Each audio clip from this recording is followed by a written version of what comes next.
corporate America had gotten him. I was like, okay. When we first started, we worked at Dunn Edwards, and he was in marketing, and he had saved the company about $850,000 on this project. He found some loopholes, some problems, some challenges. He fixed it all up, saved them a bunch of money that they were going to spend, and then that year he didn't get a raise. I got a 25 cent an hour. He got 25 cents an hour, I was insulted. and then they used to buy company cars for mid-level managers and all that. They all got Explorers and all this stuff, Expeditions when they were big. So that made him mad. That was Dunn Edwards.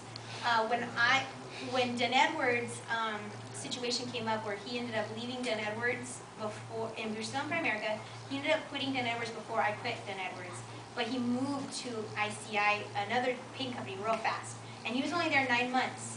But that was the second time.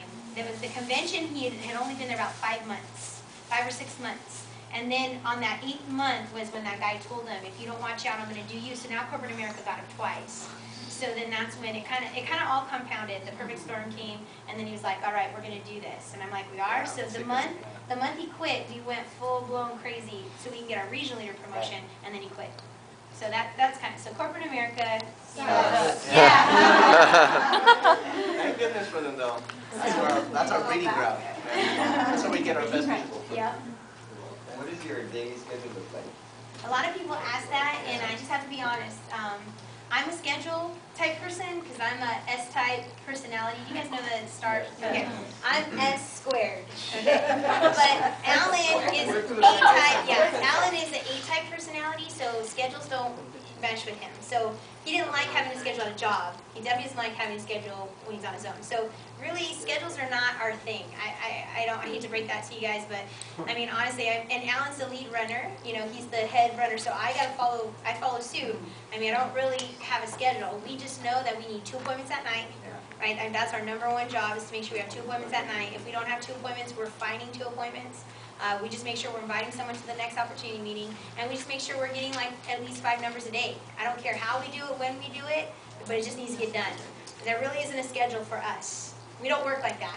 So we like to be free. So that's what you focus on. That's what we focus on. That's our daily focus. Getting new contacts. But I do a lot of it. Like I used to do a lot of cold market. I did for a while because none of my family was going to support me. They didn't want to give me referrals. So I did everything from surveys to meeting you, hey, how you doing? Just like I was reading the scripts that I saw in OC's car, and I was just like, okay, this is the same thing. You know, even the words are just very similar. But now I don't do a lot of that. I do a lot more client. I recruit like, if you look at my last 60 recruits, I would tell you 50 of them are clients. You know, I recruit my clients now.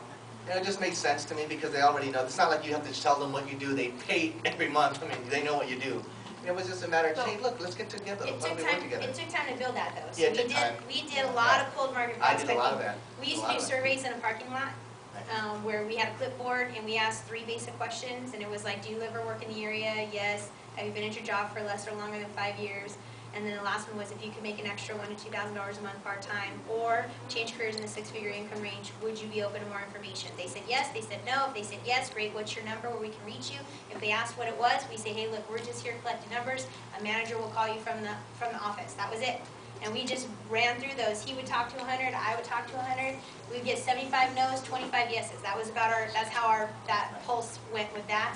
And at the end of a weekend, we would do that on Saturdays and Sundays. That was our big prospecting day for us, was Saturday and Sunday. We did that for 4 months straight before we went RVP, and we never did it again.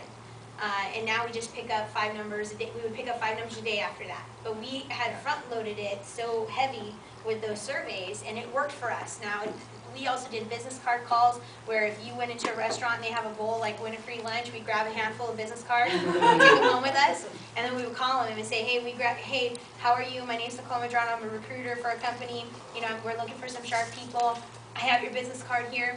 It says manager. I'm looking for people with management skills. Are you open to change, or do you plan on staying at Taco Bell for the rest of your life? How did you get my number? Honestly, I was at a restaurant. It was in a fishbowl. It said manager. I picked it up because that's what I'm looking for. So are you interested in making more money, or are you tied to Taco Bell? No, I'm open. Great. When can we get together?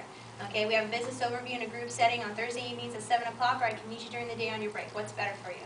Okay, so we do something like that. If they say, well, I'm not interested, so you're tied to Taco Bell, you're saving all the money you want. Well, no, okay, so why don't we meet for 15 minutes, I can show you what it's about. If you like it, great. If you don't, no big deal. Well, no, I'm not interested, I'm up for a promotion. So if you get that promotion, is that gonna help you make and save all the money you want? Well, no, okay, so why can't we get together for 15 minutes so I can show you what it is that we do, and if you like it, great, and if you don't, no big deal. I mean, what do you have to lose, right? We just don't hear no, we just keep going. I mean, that's really building up the tolerance for not taking no. I mean, some people would hang up, some people would say, don't call me, whatever, we just go next, next, next, next, next. So we did business cards, surveys. I mean, you used to be able to call out a phone book. Can't do it anymore, but I can tell you this. I tell my guys that instead of calling out a phone book, the internet's great. All you do is take your area, you type in El Pollo Loco, right? And then El Pollo Loco comes up and it'll tell you all the Pollo Locos in your area. Just start calling El Pollo Loco. Hey, my name's Nicole Medrano, I'm a recruiter in the area. I'm looking for some people with management experience. Are you open to making some more money, or are you tied to El Pollo Loco? Okay, well, you're tied to El Pollo Loco, so you're making and saving all the money you want as a manager. Well, no, I'm not. Well, if I could offer you some more income, potentially maybe have freedom, you know, and time schedule, just like management. I'm looking for people to open up and run locations with me. Okay, those who want to make six-figure income. What's your potential to make six-figure income out of Pollo Loco? It's not great? Okay, when can we get together? If they said yes, if they're open, great. I know you're busy right now. I know it's El Pollo Loco. You guys are probably swamped. What is the best number I can get in touch with you outside of work? So I can get their number outside of work. Great. What's the best time to call you? Today or tomorrow? What times? Okay, I'm going to give you a call so we can meet up for 10 or 15 minutes. I'm going to show you what it is that my company is looking for. If you're interested, great. And if you're not, no big deal. Okay? And you already have a Pollo Loco, right? And where would you meet? At their... Well, I never want to chase people down. We learned that, you know, big time. Don't start setting appointments all over town. I mean, where we live, it takes a long time to get anywhere. Now, I don't know how it is here for you guys, but you can choose. Like Mike Sharp always had like one restaurant where he met everybody. Okay, so if you want to do something like that, great. We try and get them done at the office. Okay, because we know if they don't make it, they don't show, I'm still at the office, means I can get on the phone, I can do other things, you know, so I can be busy, still growing the business. I would set up a couple if I can at the same time. So if I have 2 10 o'clocks, 2 11 o'clocks, 2 12 o'clocks, then I know most likely 50% of them aren't going to show up, but I'll still be on the other 50%. If someone's waiting, that's a good thing. Right, so for me to finish. So I do something like that, you know. Usually they probably won't let you in their house when they don't know you right away, so you're going to have to meet them first. And we would either do overview or interview at the office. People expect that anyways. If you're doing an interview, they don't expect to meet at Starbucks. They expect to meet at your location. Okay, so it's not off color to do it that way. So look, I'm having interviews at my office during the day, Monday, Wednesdays, and Fridays, between 11 and 1 o'clock. Would that work out better for you? Or I do have an after-hours meeting in a group setting on Thursday night at 7 o'clock. What's better for you, during the day or the evening? Right? So I give them a choice. Okay, so we do something like that. And we did, I mean, that's the way to do like business cards or phone book now is the internet. Right? I mean, just get on there, start calling people. You know, I mean, it's not, obviously it's work, it's not their home. So the no call list probably isn't going to apply to that, but you should probably check with all that first, okay? But, I mean, we did the surveys, we did business cards, we used to call out of a phone book just like I'm telling you about the internet, same thing. I mean, we would meet people face-to-face, out and about. Referrals are always great. I mean, honestly, we just found anyway, gas station was really big. We got gas a lot. You know, you should, well, I mean, we used to not be able to fill up, so we'd be there a lot, right? A lot putting gas. So Allan, every time we stop at a gas station, he talks to at least 3 people at the gas station. And he would say? I just say, hey, listen, do you live and work in the area? Yes. Okay, you might be able to help me out. I've got an office in McAllen, but we're looking to expand at another location. Is there anybody that you know that's looking to make extra money part-time, or somebody who wants a career change at $50,000 in a full-time? Wow. Get out of here, what do you do? And that was it. You start the conversation, Make yes, a friend. no, give me a card, whatever. That was it. But you know, the one thing I will tell you is I don't do that anymore, because it all ends one day. Now I do a lot of, now because it's so logical that if I recruited Dave, I would work so many hours to teach him how to develop a list, teach him how to make a call, because that's so much easier than doing cold call. And you But work I just his didn't. market. I'd work his market. That's the right way to do it. But if I didn't have anything going, then of course I'm going to have to do it cold. But the whole point to get it going is you have to get it going. Yeah. So the cold market prospect had to come first before I could work Dave's market.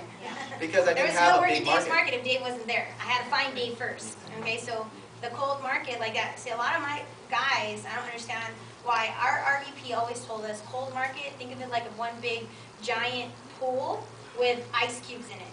Okay, you're jumping into the deep end. How fast do you want to get from the deep end to the shallow end so you can get out? Okay, so that's like the cold market, right? You don't spend your time breaststroke in the cold water, right? You speed your butt out of that thing, and that's what he taught us. So that's what we've always done. I got guys